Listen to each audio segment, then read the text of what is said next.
So this is a behind the scenes video clip of the Ocean Dreaming baby mobile. The individual project that I'm working on, or the figurine stuffed animal that I'm working on, is the killer whale. So I just wanted to show you a couple of things because this project has been aggravating me. And so a couple of things to show you. Essentially, you are doing Fair Isle knitting, and you're catching your floats on the reverse. And you're working to catch those floats when you're both knitting and purling. So especially that can be a somewhat difficult thing to do for anyone. And then on top of it, I'm a new knitter, and I'm a continental knitter. So that's an added challenge because most of us are taught the American and English throwing method, and that's a little bit potentially easier. I'm not really sure, but so I'm on row 20 right now, and I wanted to be sure to show you the floats, number one. Yeah, sorry. There we go. And so those are the floats. You just kind of keep them stretched out so that they don't pucker. There's some great videos that I've watched on catching floats. I think it's Studio Knits, and she has helped me. I've just saved those, and I probably in the first 3 months, I tried out a granny square of a black knit square with my niece's initial in it.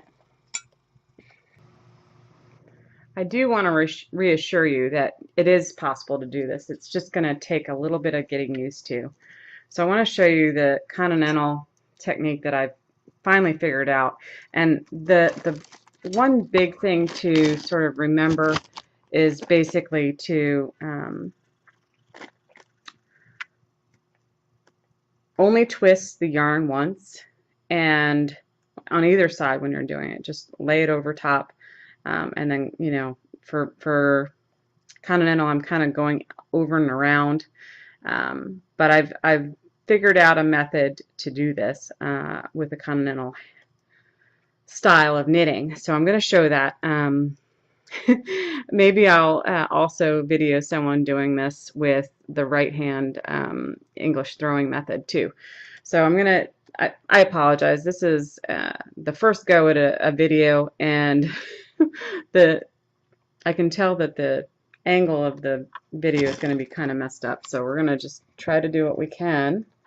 We'll see what we can do here and show you what we can. I don't think that's a good angle, so they're such professionally done, very pink knits, Pearl Hunter, I think it's Knit Pearl Hunter, and you're seeing all of this terrible background. I sit cross-legged and knit to stretch my legs out, get sort of some benefit while I knit. I tend to do this in the bed, which is not good, but I'd be interested in where everybody else knits. I like to keep my yarn in my nice little yarn bag so that I can keep it free of dog hair. Be interested to see what everyone else does. My dog loves yarn. Okay, so here we have, we're on the, I don't know, are we on pearl? We're on the knit side, so we got to switch this around. Okay, so so here we go, and I have just caught a float just a minute ago, so this is one, and so this is my first tip. Knit 3, so that's already one, so I just caught on this stitch here, this stitch, and so this is one, and now I'm going to knit another 2, so that's 2 and 3. I apologize for this in and out, and then we're going to catch this float. So we just want this white to go over, and this is not a non-Fair Isle knitter's way of doing it. So I just twisted it basically.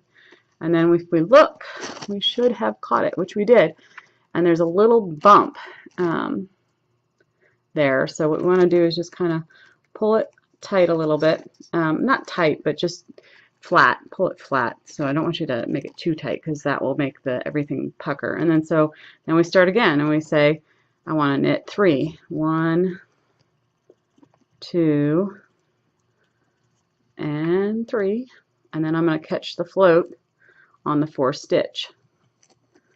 And then catching the float, twist that white around, grab the black and go through. And so then on this row I'm supposed to knit the front and the back, and we're also coming up to the white, so we're going to want to twist it again and catch it one more time because we're going to be working the white in a minute. So then I got to get through the back here and knit through the back of the loop. So the white's in there, and we're just going to pull it through, and then I'm going to stop messing with the black, and I'm just going to knit the 5 white because this is row 20.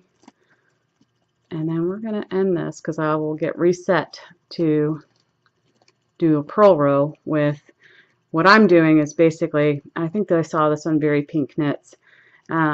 She showed different styles of knitting, Fair Isle, I think, on a video, and so this looks a little bit, I'm a little concerned about that white there. I'm going to see if I can pull it taut and get it fixed, but I don't want it to show through. And there is, after each row, definitely check, that everything is laying flat and that you don't see any white through the black, because you'll be disappointed if it is later. So I'm just gonna see if I can get this to come through a little bit.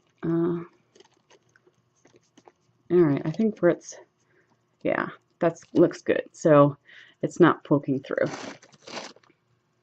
Alright, I'll be back in a minute to show you the purl side.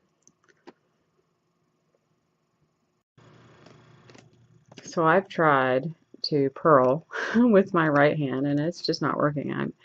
I've learned the angles to use, and so I'm going to attempt purling with my middle finger.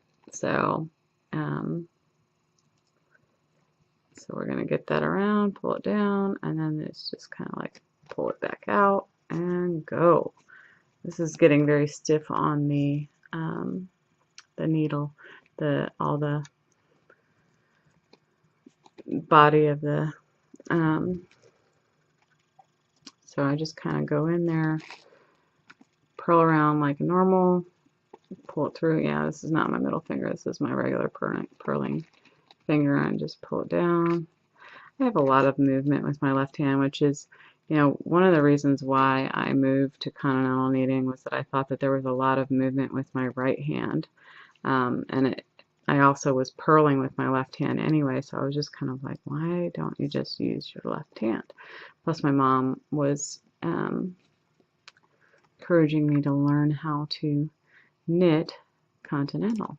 So what I'm going to do here is the method for catching the floats on the purl side, and I'm just using the same finger right now, so this might be a bit challenging, but basically what you need to do is wrap it under and then get the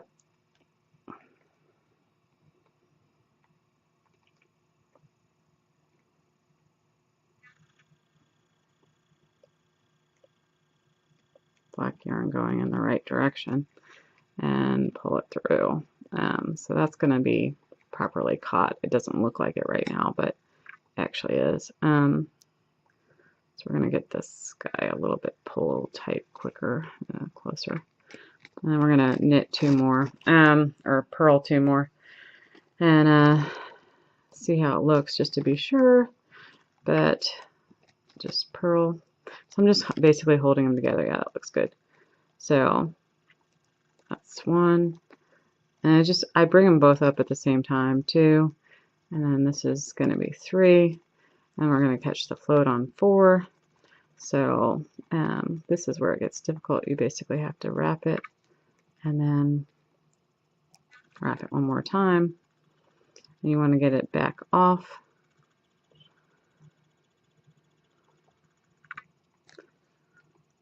Oh, that's not right. I just caught it, and we're going to knit, we're going to purl a bunch more. So we're going to, not a bunch, 3. 1, knitting or purling, right? 2,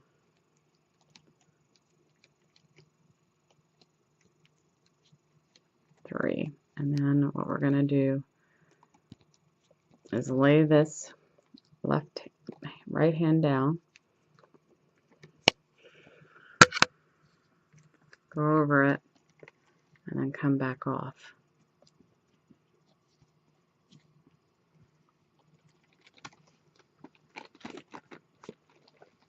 So this shows you a little bit of why there's so much frustration for me on this.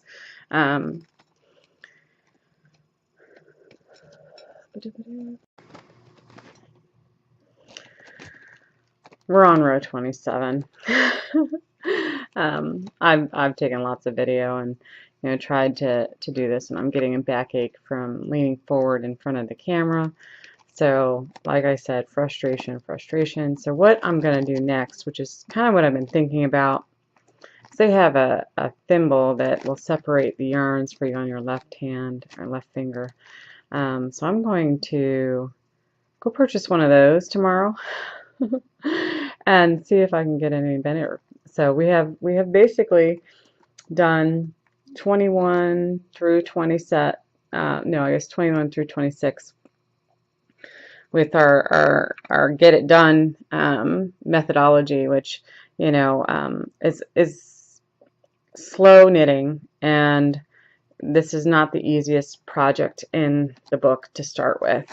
I did the walrus here. I can show it to you first. No, this is not the walrus. This is a sea lion. So I did this sea lion, and it's very similar to the walrus. So here's the walrus. It's kind of cute, and I'll show you the actual walrus and sea lion that I did. Hang on one second. So this is the mobile in progress, right? And here's my sea lion. He's got black whiskers, and it's a little dark in here, so it's hard to see all the detail. Maybe if we turn it that way, we can see the whiskers. And he's kind of shaped a little bit with, yarn going through different directions and just kind of squunching him up. It's interesting. The walrus.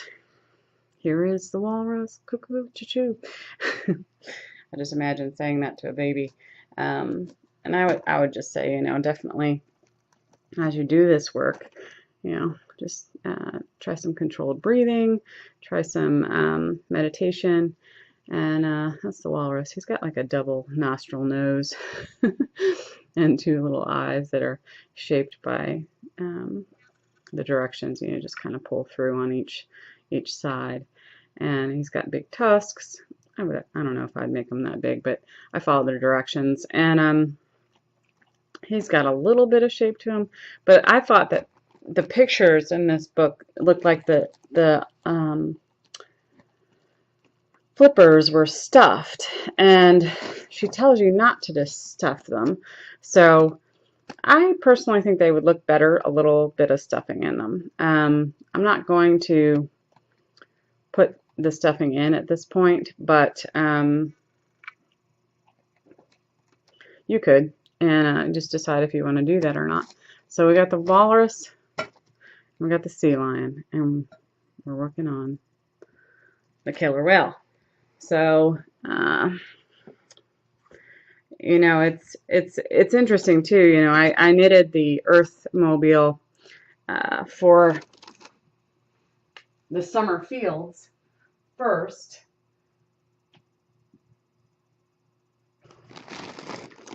so I have the summer fields, and this is a flower. I ended up choosing to not follow directions on this one, and I like the way the petals lay flatter on this left flower versus using the stocking knit directions.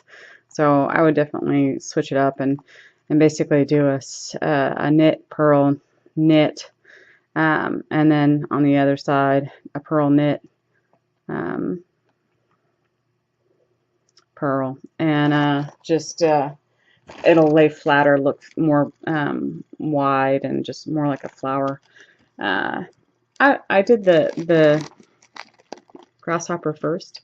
I love the grasshopper, but it's a little big. And then the hummingbird I did. I think I went like a little bit gonzo on the nose, but I still like it. And then here's the thistle flower, and I love thistle. So I think it's one of the most realistic of all the designs. And then I switched it up for the bee. It's basically a dark brown and a yellow, because most of the bees I've been seeing are not really black. Well, not all of them, but I mean some of them are. But I just wanted to do it a little different, and I also didn't follow directions on the wings. So I put little yarn overs in mine to make it look more lacy, in my thought, like a wing. And the directions also had white for the wings, and my wings are much bigger and just self-customized. I did a little